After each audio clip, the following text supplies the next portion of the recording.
nagnanakaw ng 100 piso sa SM, pagdadaanan na nagnakaw ng 100,000,000 mula sa floodgate. Walang computer, walang laptop, walang special treatment, walang aircon, walang basta kung anong Walang chick, sabihin mo, diretsuin mo na kami, naiiyak ka pa. Nako, dito sa video na to, ipapasilip ho nitong si DILG Secretary John Vic Remulla ang magiging kulungan nitong si Martin Romualdez at nitong si Zaldico. At dagdag pa ho niya mga kababayan, wala daw hong special treatment doon sa mga politiko o individual na nasasangkot dito sa maanumalyang flood control project na to kung sakaling makulong sila dyan sa mga pasilidad na ipapakita sa atin nitong si DILG Secretary John Vic Remulla. Pero bago yan mga kababayan, kung bago lang ho kayo sa PH Update, like at subscribe, masaya na ho tayo dyan. At sa mga gusto sumali sa ating community, yung join button nandyan lang ho sa baba. Bago tayo tumako dyan kay John Vic Remulla, pasadaan ho muna natin na mabilisan itong mga hanas, itong si Ping Lacson, ang pagbabalik, palakpakan. Ibang klase, mission accomplished Mr. President. Napatagal at na-delay at hindi gaanong napag-usapan ang issue ng maanumalyang flood control project sa Senado. Mission accomplished, sir. Yan ho ang report netong si Soto at netong si Lacson dito kay Marcos Jr. Mantakin niyo mga kababayan, isa't kalahating buwan, walang naghihiring sa Senado at dyan naman sa ICI, hindi naman ho isinasa publiko. Kaya naman, mission accomplished, Boss Martin Romualdez Zaldico at dito kay Marcos Jr. Yan ho ang siguradong i-report. Malamang sa malamang, yan ho ang i-report nitong si Soto at nitong si Ping Lacson sa kanilang mga amo na nasa House of Representatives at Senado.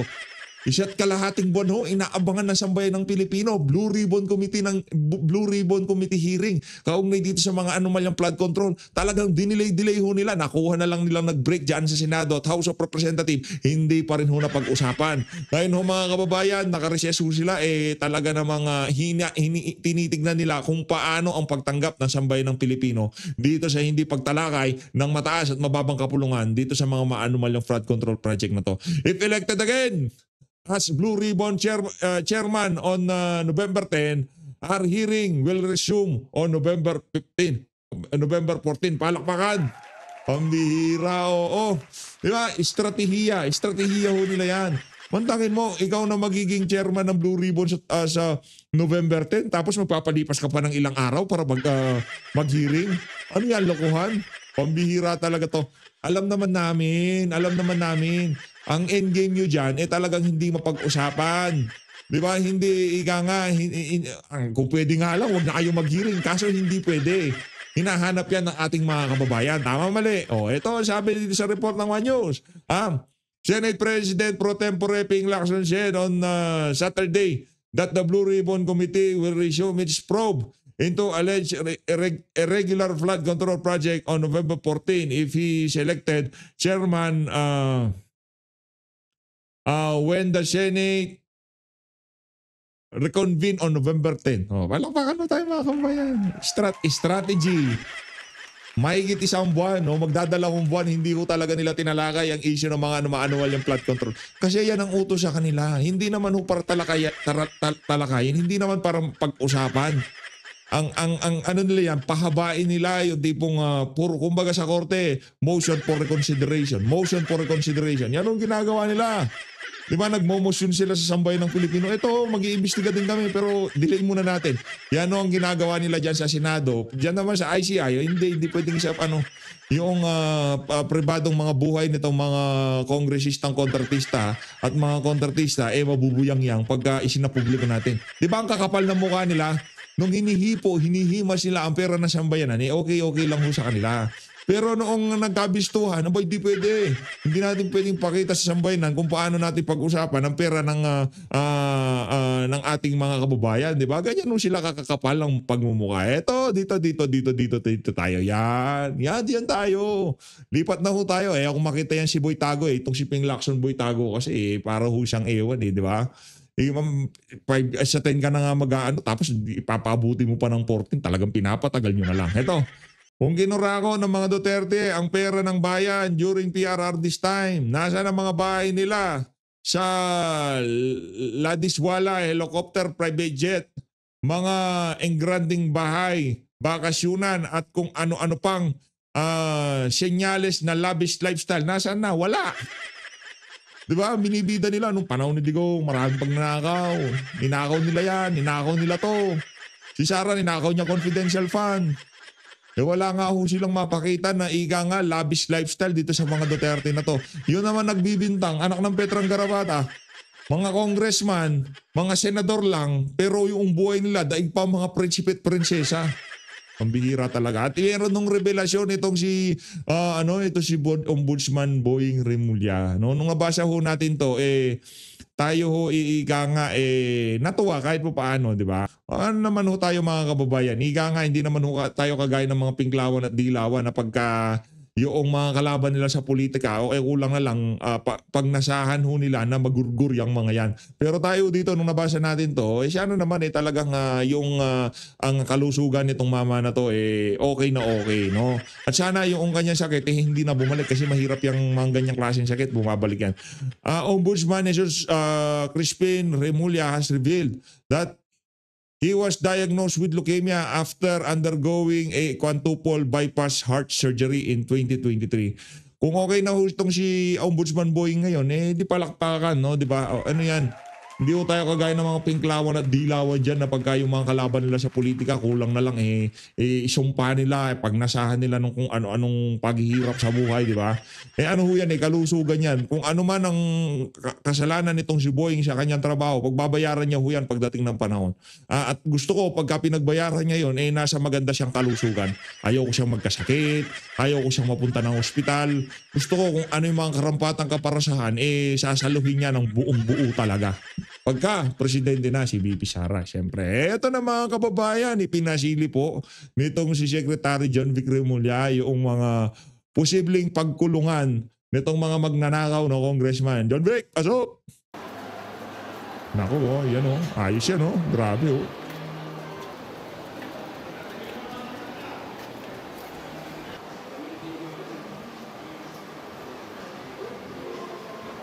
Grabe, Pasay City Jail yan. Hindi nyo nakikita, no?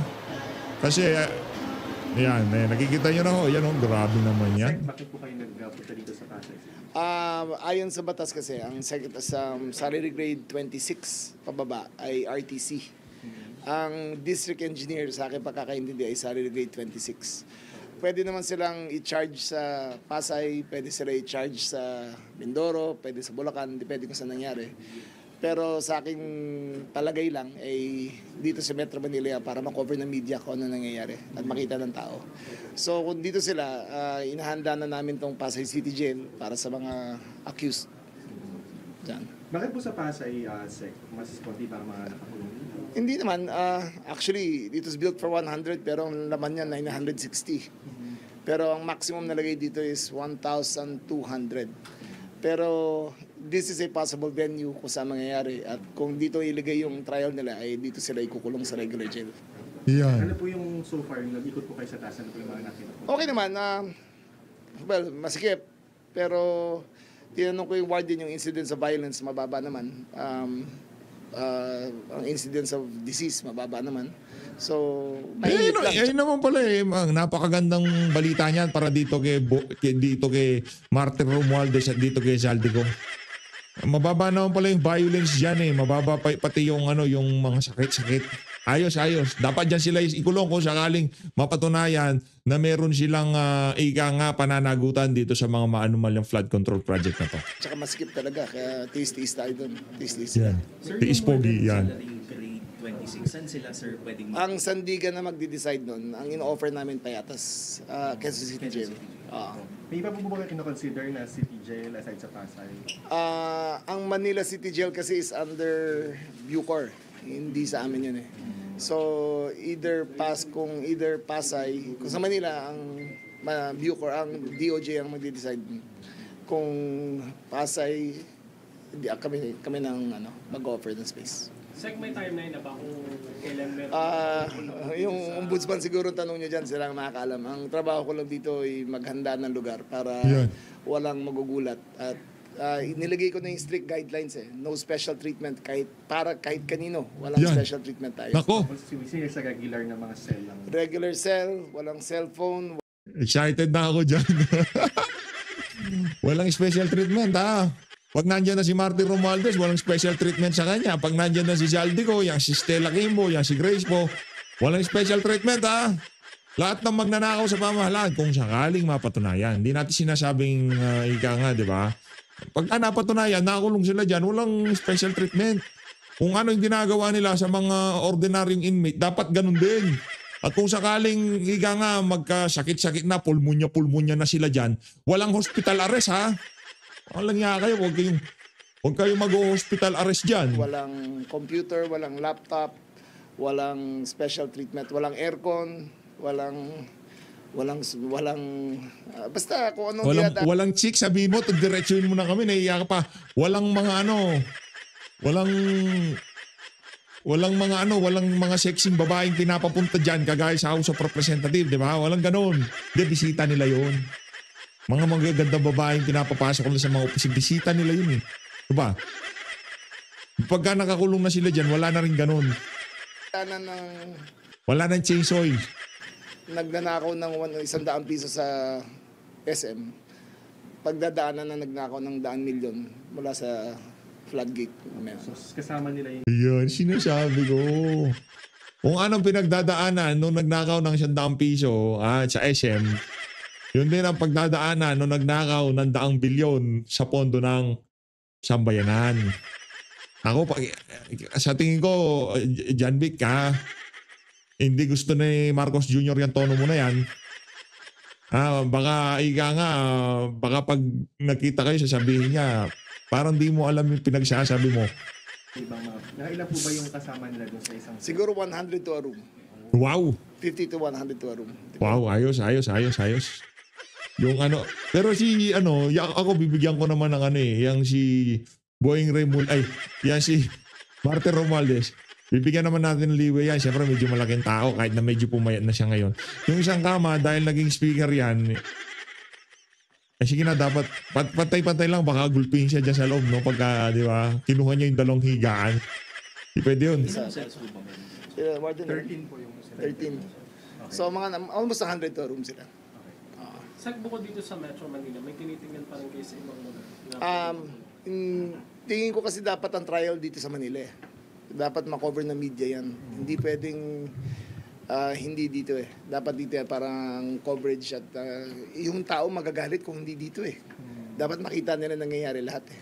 Ito po ba yung first na binisita niyo si TJ?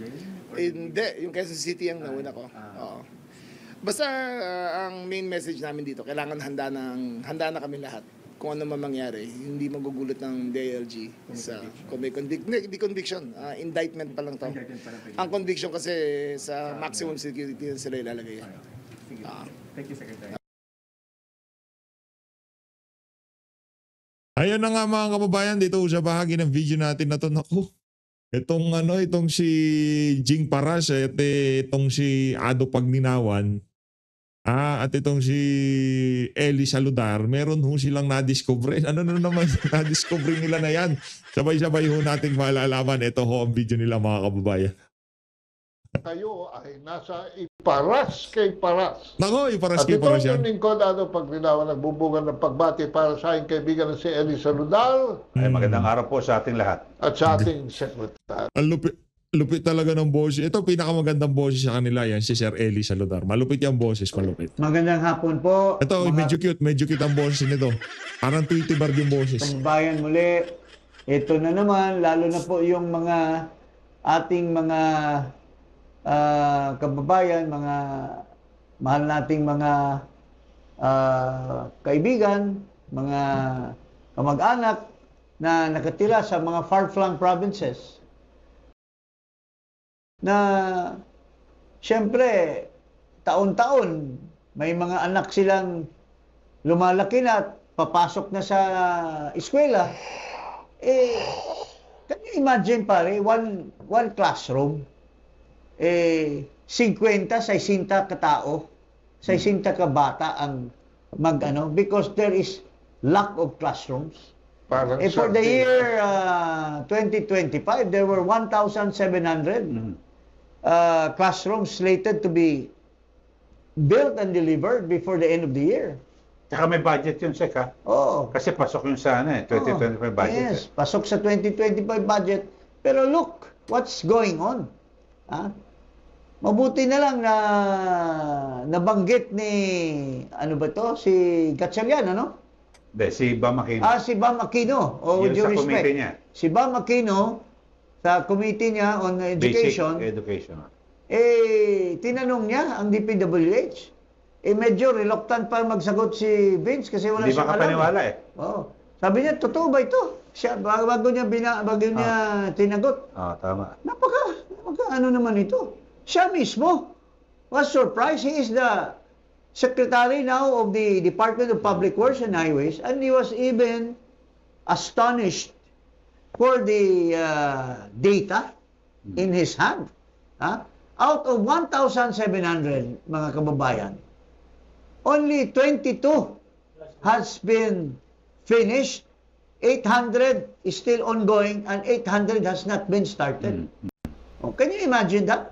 Parang Eli, ano masasabi mo dyan? Pero yan, maliwanag na, kapalpakan. Tapos pero ang dapat masisi dyan yung Pangulo. Yes. Kasi dapat, kung ikaw ay presidente, kahit sa kumpanya lang, Sek Jing, Tatlong taon na alam ba, sa isang kumpanya lang, presidente ka, lahat ng bawat head ng mga departamento, hindi nga mo ng report yan Weekly or monthly. Yes. So, i-check mo, kumusta yung, yung project mo sa ganon, ano na yung status doon?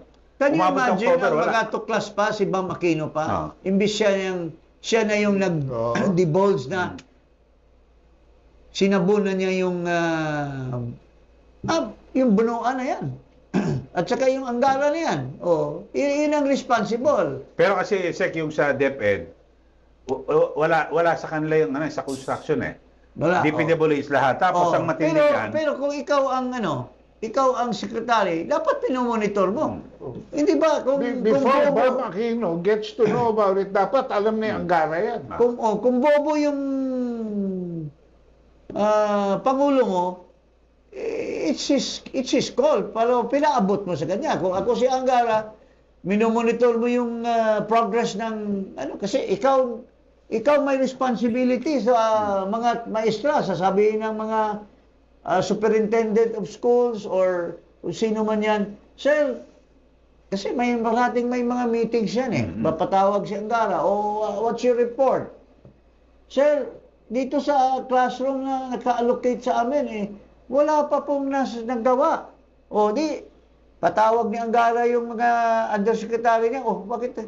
Tapos sasabit ng report. Isusumbong niya dito sa bangag.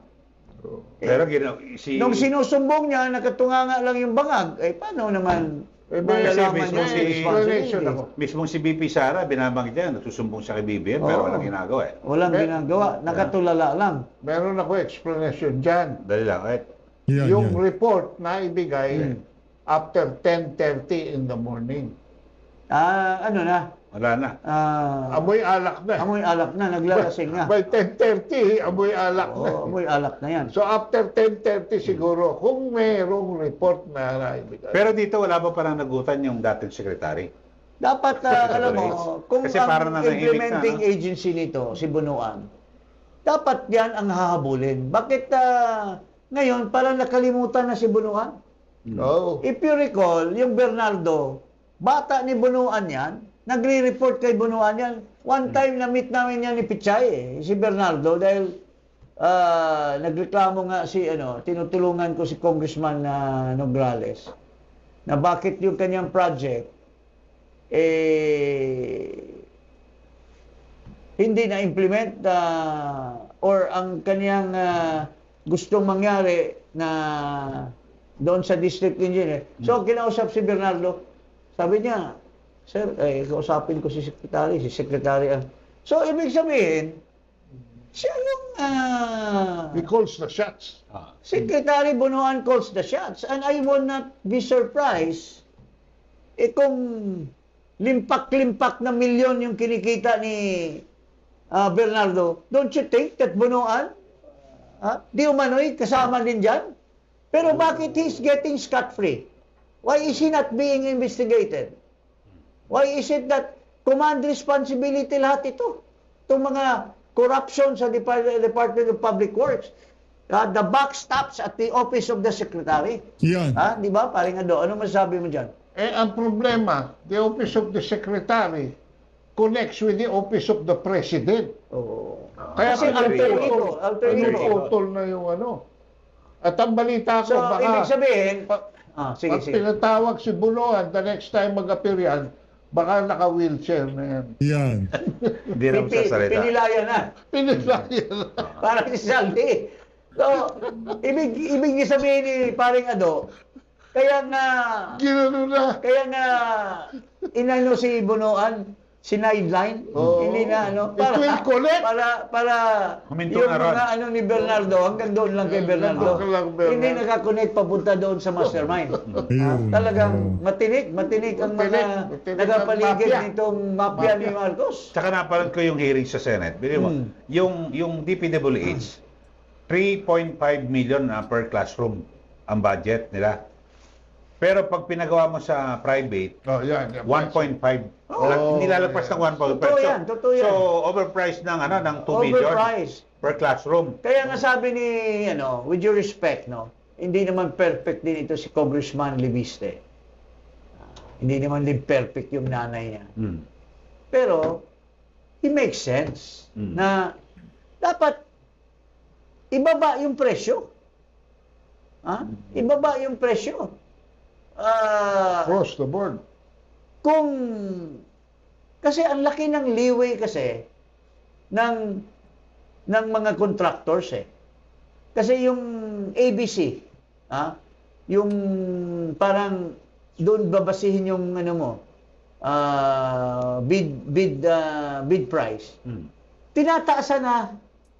So kaya nga ang daming mga luko-luko na mga contractor na nagda-dive. They can even go as much as 50% of the ABC. So ibig sabihin talagang kung gago ka, magpalugi ka, bakit ka bababa ng 50%?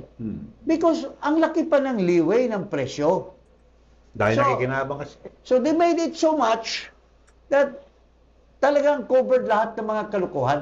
Covered lahat ng komisyon ng lahat ng mga buhaya. So, yun po mga kababayan. Tapos meron pa diyang diskarte sila dyan kasi may nakakausap akong contractor. Pag na-implement na yung project, yung babaguhin ng konting-konti yung design, as papadagdagan ng pondo. Yes, ang tawag niyan. May tawag doon, Sek. Usapan na yan na, sige. Talagang matik na yan pag medyo, boss, nasagad tayo mayroong sa tawag dyan na babaguhin nila. Yung konti lang yung design. Babaguhin Tapos, para magdagdag ng... madagdagan ng budget. Galing din doon sa na-save. Hindi ba dapat pag DepEd yan, classroom yan, DepEd na rin dapat ang Sa panahon ni Sara. Hindi. Panahon pa ni GMA. May kasi Rojas Law. May law yan na talagang ang magpapabuild is the department mismo. Pero nabago nga kasi...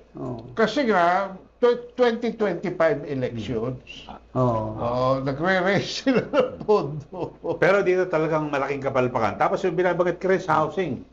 Sek, yung sa housing. Sa housing, tingnan mo, yung si matino itong bata na ito, matino yung mga magulang nito, ano bang pangalan nito? Aliling. Si Aliling, talagang yung tatay. Yung nanay naman, kaibigan ko yan, personal friend ko.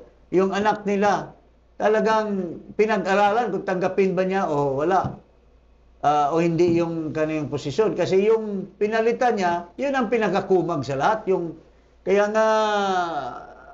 Tolpo. Wrath of God naputol yung kamay Dahil mahilig siguro gumaganon-ganon putol ang pangalan. Wala na build. Out of 1 million na pinapromise nitong bulok na Pangulo, 1 million a year na classroom, nung iniimbestiga ni Toby Chanco sa committee, he declared 12,000 lang daw ang nagawa for the last 3 years. Can you imagine? 3,000. Do you have a president like this? So, take Hindi ba kayo 4,000 maya, a year. Marcos, na ganun ang performance mo? Tapos you want to stay put in power? Build more. Ha?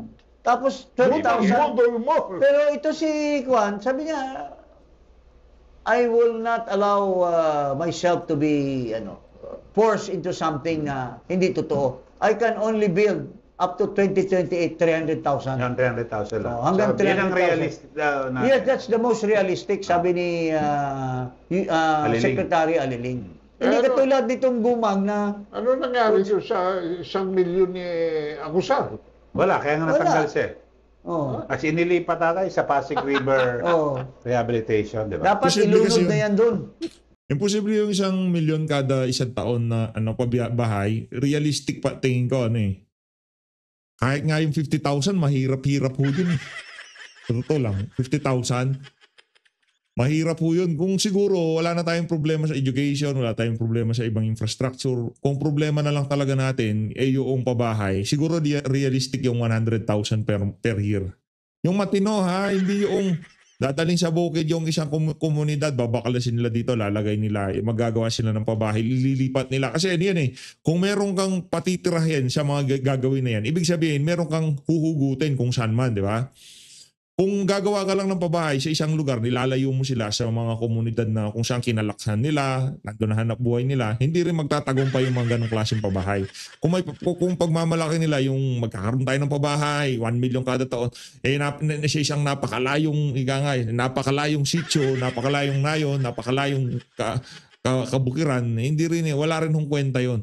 Dapat pagka nagtayo ka ng pabahay, yung matinong pabahay, yung merong paaralan, merong simbahan, meron na lahat talagang magpa-function siya bilang isang maliit na komunidad. So, hindi na kailangan lumayo para bumili ng ganito ganyan. Mahirap po yung mga kababayan.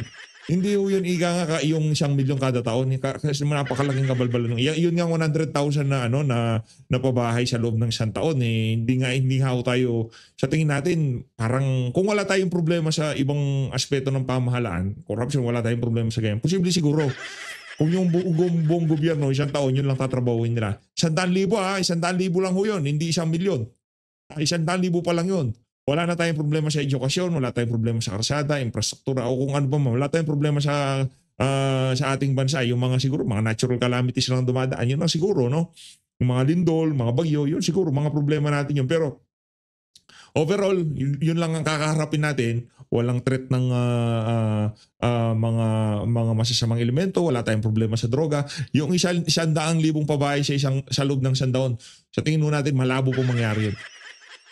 Malabo pa. Yung 50,000 siguro ngayong mga panahon na to medyo nalalabuan pa rin ho tayo Kung di kalidad na komunidad ang kanilang gustong itayo, hindi lang yung para lang makapagsabi ka na okay, nagpatayo kami ng 1,000 pabahay dito sa isang lugar na to. Tapos yung mga pabahay na makikita mo nandun sa bukid, na napakalayo bago kang makapunta sa palengke, sa eskwelahan, uubos ka ng 30 minuto, 1 oras, gano'n. Hindi ho pabahay ang tawag doon. Ang tawag doon ay gumawa na naman ng pagkakakitaan yung mga walang iya sa pamahalaan.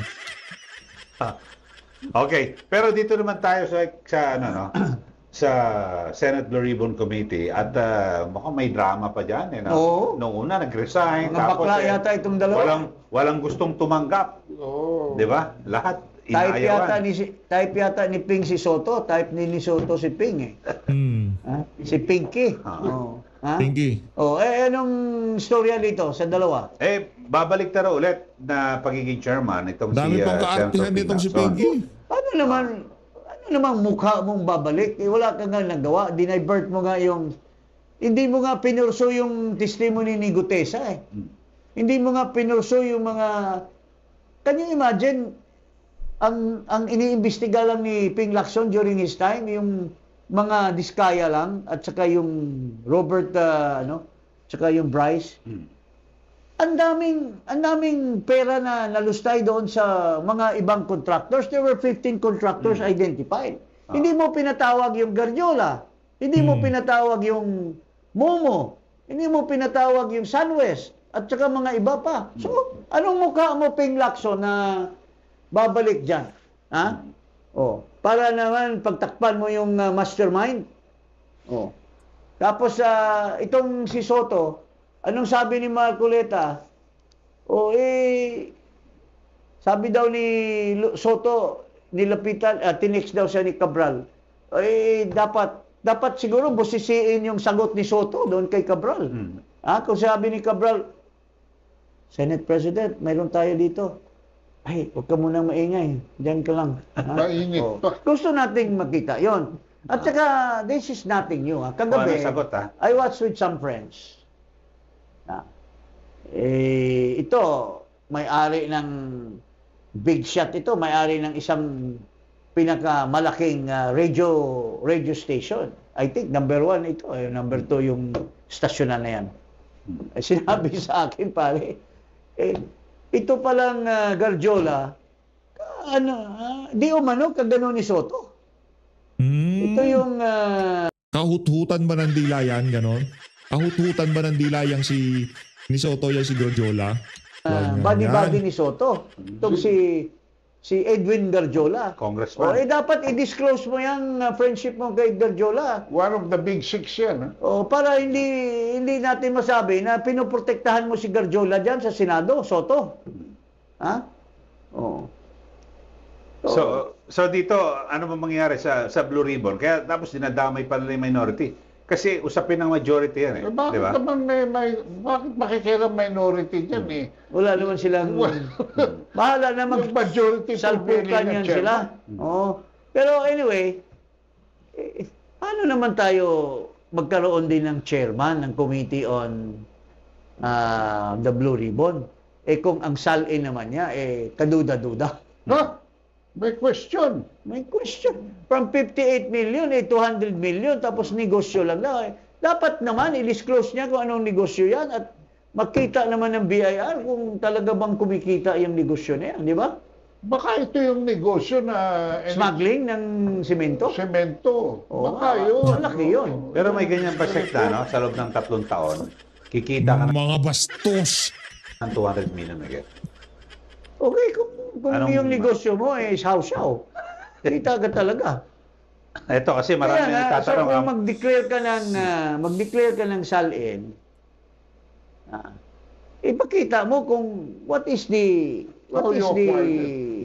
how did you acquire this, Ito, nakalagay mo. Mula 58 million, tumaas ng 244 million yung yaman ni Ping Lacson. Wow. Sabi niya, nagdegosyo raw siya sa loob ng 3 taon kasi wala sa Senado. Mga partners daw siya. Oo. Yung kung partners mo, mga hudlong, anong klase ng negosyo mayroon ka? So, pero parang masyadong no? Pero kung 200 Masyadong plus, fantastic. magkano puhunan mo? Kaya nga. Saka kung ano negosyo. Yung sinasabi mo, Sek, magkano binayad na buwis? Siyempre, kung nagnegosyo ka, automatically, you have to file your income tax return. Tapos pakita mo kung magkanong VAT na binayaran mo every quarter. Ganun ang negosyo Pero masyado naman siya anak ng Diyos. Mula nung umupo si Marcos, pabagsak lahat ng negosyo. Siya pala pa ganun. Di ba? May mga negosyo naman walang pakialam sa ibang Baka yung negosyo niya, yung nagsusupply doon sa secretary na pervert, na tatlong babae ang kinakama. Grabe naman. Secretary dyan na nagsumbong sa akin yung isang babae, tatlo daw. Grabe. Ano naman siya, yung big boy. Matindi ang appetite, Hindi yan, Kinakalampag na sabay-sabay, pervert. Hindi ko na lang sabihin, pero kilala ko ito, kaibigan ko rin ito. So, ganun ang buhay natin. Pero ngayon, Sek, ang napansin lang sa Blue Ribbon Committee, ng chairman si Senator Ping Lacson, yung, sa umaga, di ba, may witness or source person. Tapos, pagsasalita sandali, tapos kukunin, dadalhin ng DOJ sa NBI. Tapos ibabalik, para tatabihan ng DOJ secretary na pare. Ayusin yung script. Ayusin mo yan. Pero ngayon ang tagal ko rin nag-cover dyan sa Senate. No, walang makakalis Lahat ng sabihin mo lahat dyan. Bata nga sila ni Martin. Doon pa lang sa dinibulge niya na tinawagan ako ni Martin at pinalipat yung yung prisoner yung si Bryce Hernandez sa ibang lugar Oo, Pero ngayon, ang binabago naman ngayon, nililito nila tao Keso inire-ready na raw yung magiging kulungan ng mga dito sa flood control. Wala pa nga nakakasuhan 60 to 80 days daw mayroon ng finding. Wala pang charges At saka hindi raw makapagpadala ng sampina kay Saldico. Dahil hindi raw alam Makuha yung address. ang address. Grabe naman. Kapag kayong kopya ng sali, wala kayong address. Pero Pero, nakapagpadala sila ng daan-daang bilyon doon sa bahay niya sa Horizon, sa BGC. Alam mo, sa pagka supina, walang address. Pero pagka daang milyon, merong address. So ladies, maraming salamat sa pag-support sa PH Update. Yan ho ang naging talakayan itong si Pingjing Paras, Ado Paglinawan. Ado Paglinawan nga ba? Parang malita ata tayo dito